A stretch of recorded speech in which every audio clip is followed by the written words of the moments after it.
तो आप चुप हो जाते हो। If you are angry you become silent, अगर आप क्रोधित हो तो आप चुप हो जाते हो।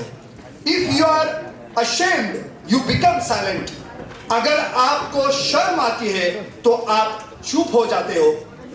And of course if you are wise you become silent, और मगर आप बुद्धिमान है तो चुप हो जाते हो।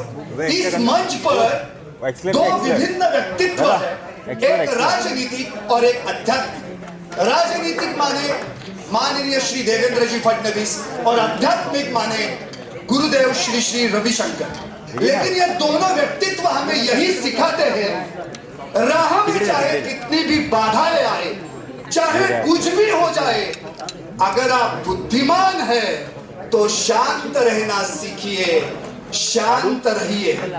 कुछ समय के बाद उस संकट का गांव के लोग देखते हैं हमारे राजनेता कैसे हैं, इनमें सहनशीलता है क्या, हमको सुनते हैं क्या।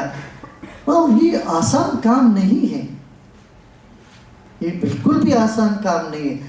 ऐसे बहुत मुश्किल काम में, मुश्किल पद पे रह करके और सबके साथ स्नेहपूर्ण व्यवहार करे, वातावरण निर्माण करे और एक सपना दे। हमने सुना आपका ये सपना है महाराष्ट्र को 1 ट्रिलियन अर्थव्यवस्था का करना है। ऐसे ही भारत के हर प्रांत 1-1 ट्रिलियन करें तो हम कितना आगे बढ़ जाएंगे, सोचिए तो सही। ये बहुत आवश्यक है हमें रिकॉग्निशन करना। और मैं पत्रकारिता संगत किरण जोशी जी को और अन्य सब संपादकों को बधाई देता हूँ। आप गुण को पहचानते हो, जहाँ जिनको प्रोत्साहन करना चाहिए वो कर रहे हैं, ऐसे आप करते जाइए, बहुत आवश्यक काम। पत्रकारिता में 2 भाग होते हैं, एक तो सच्चाई को सामने रखना, जो जैसा है वैसे सामने रखें। सिर्फ मीठी मीठी बातें करना नहीं है, तो सिर्फ मीठी मीठी बातें कर देंगे, सच्चाई सामने नहीं रखेंगे तो बड़ा नुकसान हो जाएगा।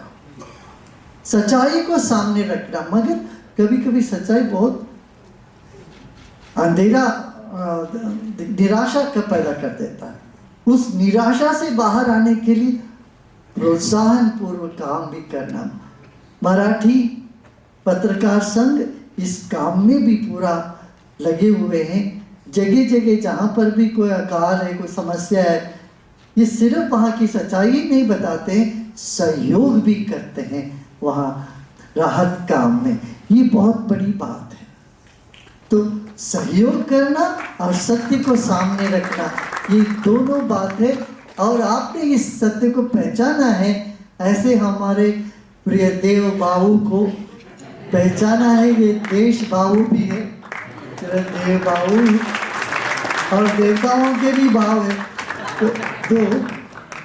तो आपने आपका गुण को पहचाना है और सम्मान किया है कि आप में सहनशीलता, सबको साथ में ले जाने की कला और एक विशाल दृष्टिकोण, ये सब देख कर के आपने आपका ये प्रशंसा से आपको अलंकृत किया है। अब मुझे ये संशय है, आगे आप ऐसे किन को दे पाएंगे ये ऐसे मिलना काफी मुश्किल है, तो आपको चुन के ही देना पड़ेगा। तो जब लोग स्टैंडर्ड सेट कर देते ना, उसके नीचे नहीं आ सकते। तो ये बहुत बहुत बधाई, हमारे प्रिय देवेंद्र जी को भी बहुत बधाई, और पत्रकार संघ को भी बहुत बधाई देता हूँ कि आप इस तरह से करिए, देश में एक आध्यात्मिक लहर उठे। महाराष्ट्र में खास तौर से ये संतों का भूमि है, यहाँ हर जिले में हर जगह एक संत हुए हैं। 12वीं शताब्दी में कैसे एक संत का एक लहर उठा है, यहाँ पर अध्यात्म का, भक्ति का लहर उठा है। आज भी कमी नहीं है। गणेशोत्सव हो यहाँ पर या दही हंडी हो, तो ये लहर उठ जाता है। आप देखे होंगे अभी ये 10-15 दिन तो गणेशोत्सव के टाइम पर समाज में क्राइम ना के बराबर हो जाता है। तो ऐसी एक आध्यात्मिक लहर उठे और आप सब सुखी रहे, प्रसन्न रहे, सेवारत रहे, ऐसे कहते हुए आप सबको आशीर्वाद देते हमारी वाणी को। पत्थर भी फूल भी, देखिए सम्मान मिलता है कभी स्थान के लिए, कभी प्रतिभा के लिए, कभी कार्य के लिए, जो कार्य कोई करता है उसके लिए मिलता है, और कभी व्यक्तित्व के लिए मिलता है। आज जिनको आपने सम्मान किया है, इनमें ये चारों हैं। ये यदि पद में रहे ना रहे, इनकी व्यक्तित्व जो है और इनका कार्य जो है, यही दर्शाता है एक व्यक्ति का जो अनुकरणीय गुण क्या होते हैं। और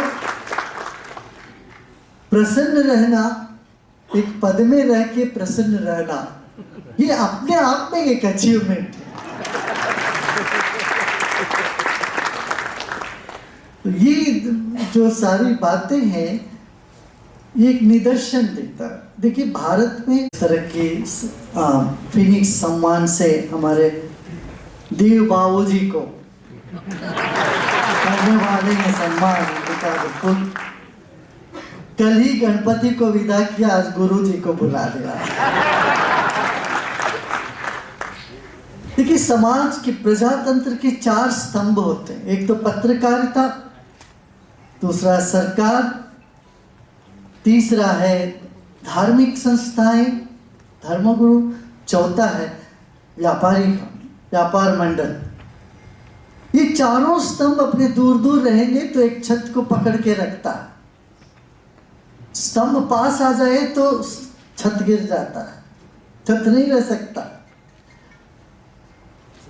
मगर स्तंभ की दूरी ये नहीं है कि एक दूसरे से कनेक्टेड नहीं रहना। नहीं तो एक स्तंभ खाली अपना आप खड़ा रहे, उसका कोई वैल्यू नहीं होता, उसका कोई मूल्य नहीं है। जब तक छत को वो आधार नहीं किया हो, उस स्तंभ का कोई मूल्य नहीं है।